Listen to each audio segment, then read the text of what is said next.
Okay, so if you spend any time, looking at how to get ahead, personal achievement stuff online, books, it's always the same message, right? Find a mentor, get a coach, build that supportive community.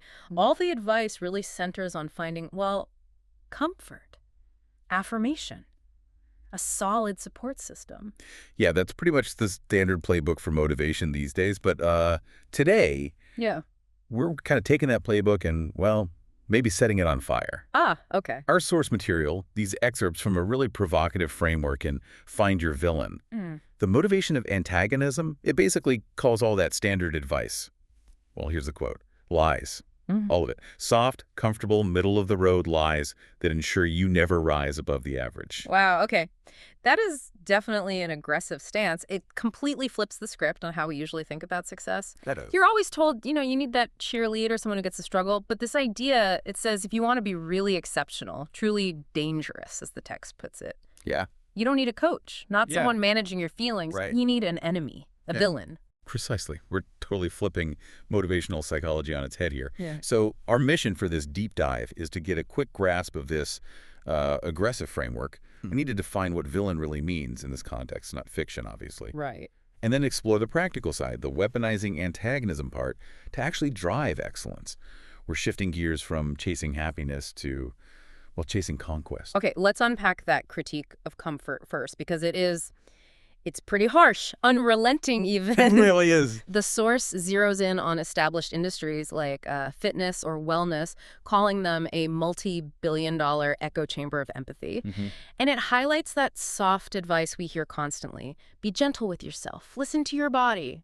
It's okay to skip a day. And what's fascinating, or maybe alarming, depending on how you look at it, is that the source sees this as actively harmful. Not just like ineffective advice, but actual sabotage. Sabotage. How so? It argues that this gentle approach is exactly how average men are made. It's how the weak are given permission to stay weak. The core idea is that prioritizing comfort inherently kills your potential for real excellence. Comfort is the enemy of progress, essentially. Okay, wait, though. Isn't that kind of dangerous? I mean, are we saying all self-compassion is bad? What about burnout?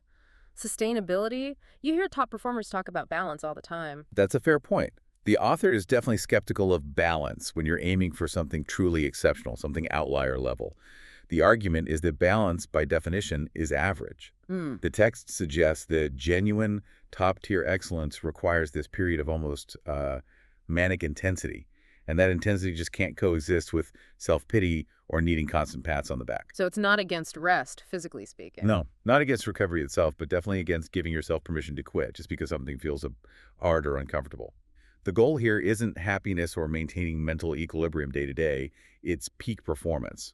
And that needs tension, constant tension. Tension over comfort. Okay, that makes sense. And that leads right into the big contrast here. The coach versus the villain. Exactly. So a coach in this view is basically a comfort manager, paid to make you feel okay about the struggle, manage expectations, validate the effort, even if the results aren't great. Whereas the villain serves a totally different function, a much more, let's say, honest one, according to the source. A villain exists purely to prove, unequivocally, that you are not enough right now. Ouch. Yeah. They hold up that mirror to your current shortcomings. So failing against that villain, it becomes this cold, hard, undisputed reason why failure is not an option. There's no discussion, no justifying it, no soft landing, just evidence of inadequacy that must be destroyed. Okay, so if we're going along with this, the big question then, for you listening, has to be, who is your villain? Because it's not some cartoon character, right? No, not at all. It's about identifying that source of pressure, that existential push. The source clarifies it really well. The villain is just the person, the circumstance, or the external judgment that says you will never rise above your current level. It's whatever is keeping you stuck in mediocrity. Right. And you need that target. Otherwise, the motivation is just vague. The source actually gives 3 main categories, which are pretty helpful to identify. Okay, what are they? First is the doubter. This is maybe the most common one. It's that person, or even just the memory of someone, who looked at you and basically said, nah, you can't do that, or questioned your potential. Like an old teacher, maybe, or a boss? Could be anyone, a relative. It's that historical proof someone used against you. Got it. What's second? Second is the system. This one's less personal, more circumstantial. It's the institutional barrier. Think the financial institution that laughed at your loan application, or maybe the admissions board that rejected you, or even just the industry metrics designed to keep most people in their place. The system that feels big, Yeah. kind of impersonal, but it's everywhere. Exactly. And if the system is your villain, your motivation isn't just say, I want to start a business. Yeah. It becomes, I need to shatter the metrics that system uses to define failure. So if you failed some entry exam, you're not just studying to pass. You're studying to absolutely crush that arbitrary benchmark that dared to label you not good enough. Yeah. It's targeted. Okay. And the third one? The third one, and this is key. The source calls it the most crucial, the most inescapable antagonist, the former self. Ah, the internal battle. Yes, and the language is, again, very aggressive. It's described as the soft, undisciplined idiot who wasted 5 years on the couch, or whatever your version of that is. And that's the primary antagonist because, well, you can't escape yourself, right? Exactly. You can't fire that guy. He's always there whispering the old easy habits. He's the constant, immediate reminder of the failure you are fighting every single day to leave behind, to destroy. The fight against the weaker you starts the moment you wake up. Which brings us neatly to the practical bit. Weaponizing all this antagonism. Identifying the villain is one thing, but how do you actually use it? Right. The key is this psychological shift. You stop trying to motivate yourself with positive affirmations or vision boards, Okay. and you start fighting with what the source explicitly calls rage. Rage. Seriously, I mean, practically, how does that work? Doesn't rage lead to burnout or just unfocused yelling? Sounds like a recipe for a terrible morning, not peak performance. Yeah, it sounds intense. But the source clarifies this rage isn't uncontrolled, explosive anger. It's more like focused intensity, a cold, calculated drive for conquest, for the destruction of whatever is limiting you. Okay, focused intensity. I can grasp that better than just rage. It's the absolute conviction that you must dominate whatever forces, internal or external, are trying to keep you weak. Let's take that internal conflict example. 5 a.m. alarm clock. Right. So the alarm goes off, you don't hit snooze and mumble a positive thought. No. According to this, you get up specifically because that weak internal version of you, your primary villain, desperately wants you to stay in bed. He wants comfort. Oh. The motivation can't be about feeling good or gentle self-care in that moment. The text says the motivation has to be pure antagonistic domination. The goal isn't just wake up. The mandate is beat him. You must dominate him. You have to get out of bed to physically prove that the weak person you used to be, the one pulling you back under the covers, is losing.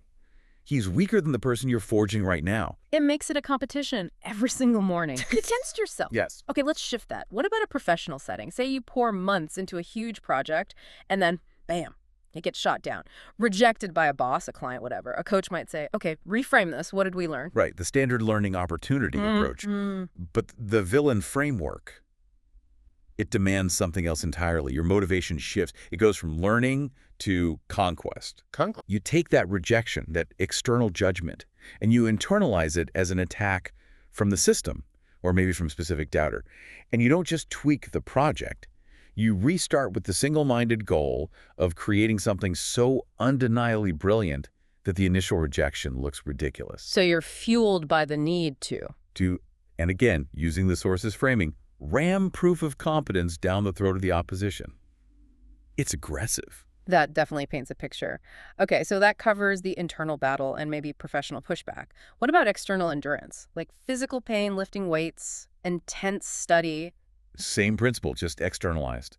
When the pain hits, you're not supposed to think about your meal prep or how proud your coach will be or the comfort waiting at home. So what do you think about? You deliberately fuel yourself with specific external antagonism. You bring those villains to mind. You actively remember the smirk of the man who said you'd never make it. You focus on the system that wants you to be a predictable cog. You picture the people who are secretly, or maybe not so secretly, counting on you to be mediocre so they can feel better about their own stagnation. And the point of pushing through that pain, doing one more rep, working one more hour? It's not just personal best. It's about forging a weapon. You push that weight, you endure that mental fatigue, specifically to ram the proof of your progress down the throat of your villain. The achievement isn't just for you, it's an act of defiance, an external, purposeful act of aggression against limitation. Okay, I'm seeing the pattern. It's relentless. And that aggressive drive, that burning intensity, is why the source claims excellence isn't built on positive self-talk. It's forged in the crucible of "I'll show you." That phrase really captures it, doesn't it? The blend of pain and defiant purpose. Yeah, also it has a certain energy. And they talk about the honesty of this fuel. Like, positive motivation can be flimsy, right? hmm Bad mood hits, someone criticizes you, and puff, it's gone. Exactly. But the need to defeat an antagonist, to dominate something that wants to hold you down, that motivation is described as raw, stable, deeply embedded.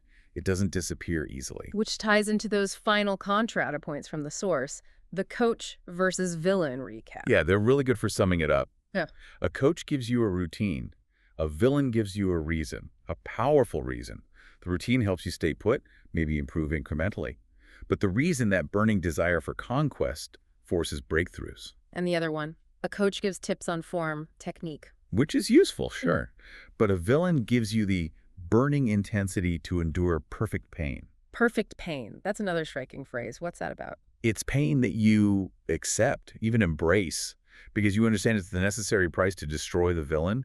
It's pain with a higher, almost righteous purpose in this context. Yeah. So this whole aggressive drive, it's presented as fundamentally the most honest fuel in the world. The core message, the mandate, is basically stop looking for comfort. Stop seeking validation or support systems. Start identifying the force, internal or external, that wants you to fail, and make crushing it your absolute focus. Because that moment when you truly recognize your enemy. That's when you find your real motivation. Yeah. Raw, aggressive, and apparently unstoppable. All right. We've really unpacked this very counterintuitive idea that top-tier achievement might actually demand destruction, destroying whatever limits you inside or out. The mindset is purely conquest, definitely not comfort. Absolutely. The source pushes us hard. Stop looking inward for pats on the back. Start looking outward, or maybe your own past self, for the fight you need. Which, brings up a pretty potent question for you, the listener, to mull over. If this aggressive fuel really is the most honest motivator, what soft, comfortable habits, or maybe even relationships or coping mechanisms, are you currently leaning on that might actually be dulling that aggressive edge? What comfort is holding you back from finding that fight? So if you're making excuses, maybe you're relying on that it's okay to skip a day kind of thinking. Maybe it's time to identify that internal villain, the part of you making the excuse, and to quote the source's intensity one last time, you need to train like your life depends on destroying him. That's certainly a powerful final thought. Find your villain, find your reason. A challenging idea for your next big push.